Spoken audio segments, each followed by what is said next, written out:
Hey everyone, today I'm coming to you with a review on the brand new Star Wars The Vintage Collection Death Watch Mandalorian, or Mandalorian Death Watch Airborne Trooper as it says on the box.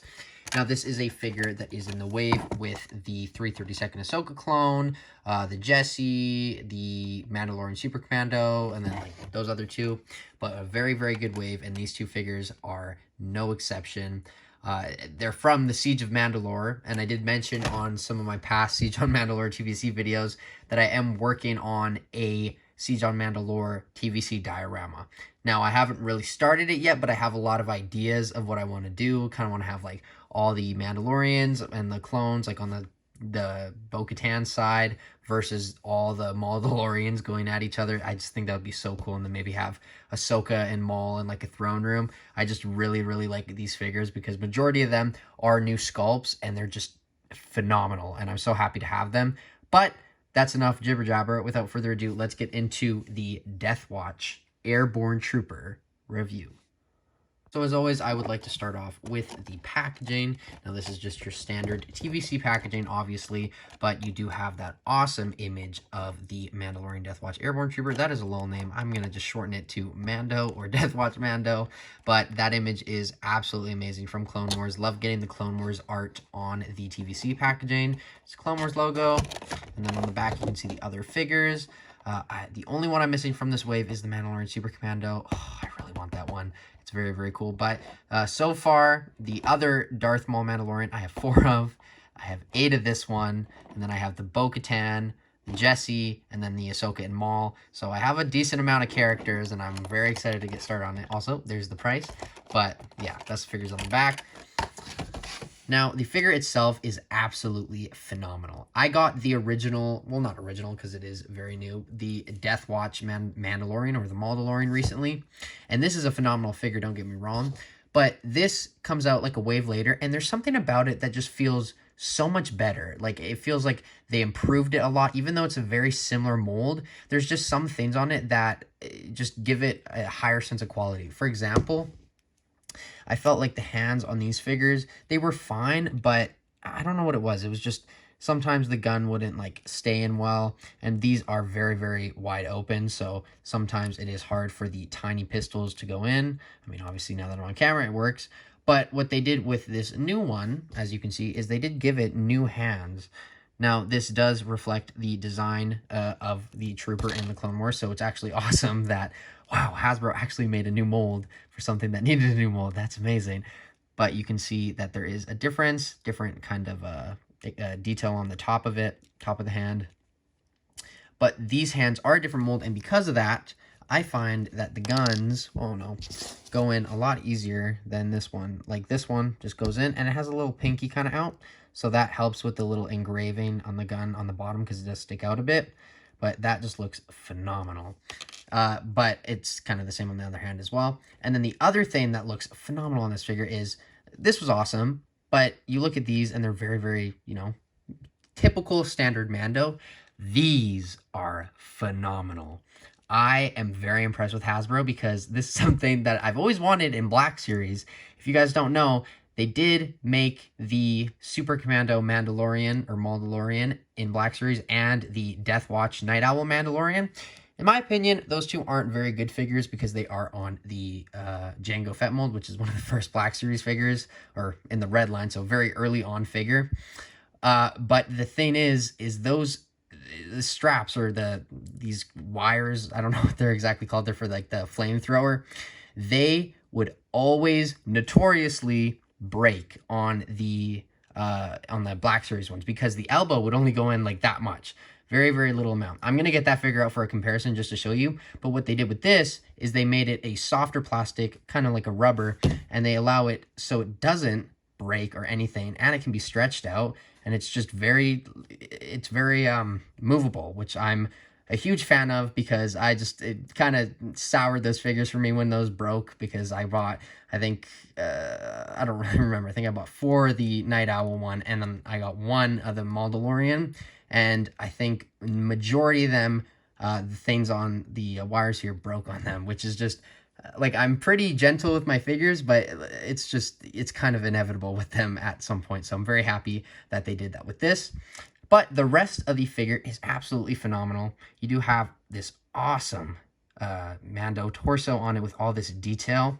Now, I do kind of notice one thing is, like, if you do want to army build this, it's going to be kind of funny that the damage on the torso is exactly the same on all the figures. So just some coincidence allowed them all to get shot in that exact same spot, which is remarkable.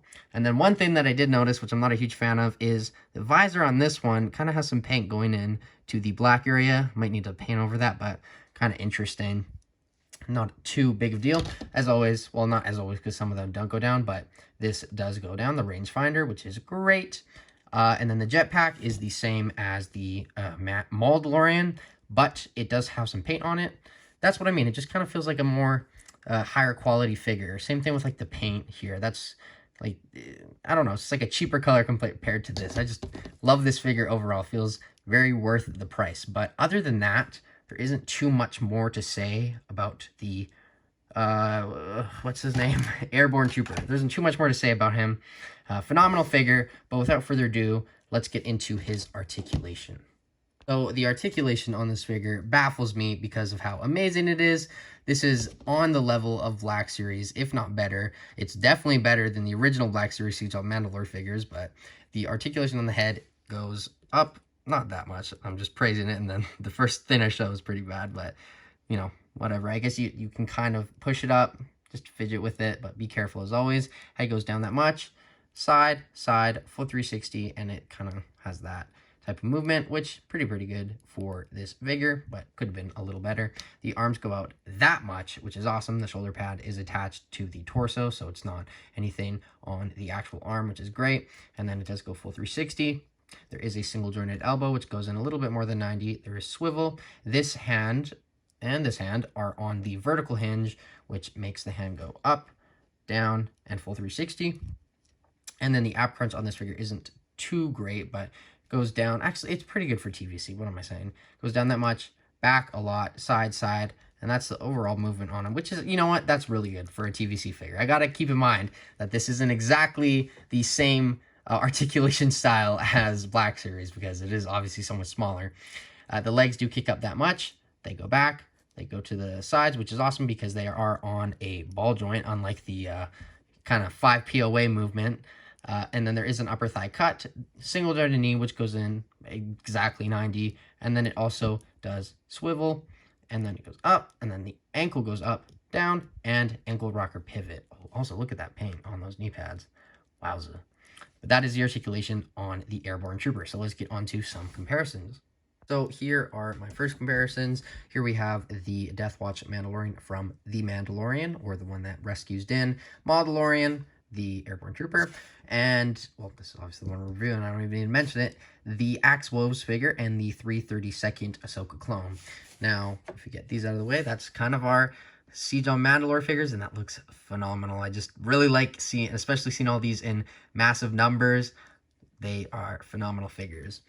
This is a very different figure from this. I know some people have thought that it is reusing some things, and if I'm looking at it right now, and if I'm not wrong, I believe they share no same sculpt. I mean, just the jetpack, I think. But other than that, the figure is completely different. Maybe the crotch? Huh. Very awesome that they did 2 different molds, especially because, you know, knowing Hasbro, they probably would have reused it if they could have, but it is, I guess, different enough to make it a new mold. Here we have the Axe Woes, which is on the same mold as this figure over there, but those two look great together. Maybe we'll see something like this in Mando Season 3. 332nd clone looks great. These are obviously on the same side. And then the 2 main Mandos. And then here, I did want to show the Black Series one, like what I was mentioning about the wires that here snapped right off, which is kind of inevitable because look how much you stretch it out when you move the arm. Not even 90. That's just ridiculous. But granted, this was a very early Black Series figure. I think it was like around number 17 in the red line or red box line, which is crazy. But yeah, very different design at the same time. But they were both in Siege of Mandalore, so it would be cool to get this in Black Series and this in TVC. That's awesome. But it's interesting that they did 2 different designs. But I do digress. Here we have the Ahsoka next to the Mandalorian. That looks great. Shout out Ashley Eckstein. Watch my Edmonton Expo vlog where I met her. It was awesome. She's amazing. And I got an Ahsoka figure signed. Here we have Bo-Katan, which is awesome. The helmet broke on mine and I'm fixing it, so I don't have it at my disposal right now. And then, of course, Darth Maul right here, which is an amazing figure as well.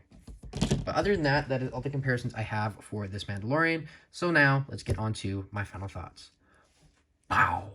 So overall, I think this figure is phenomenal, and I definitely do think it is starting to be more worth the price for TVC, especially with this figure because it is an entirely new mold, and it kind of just feels like a Shrunken Black series, which is awesome.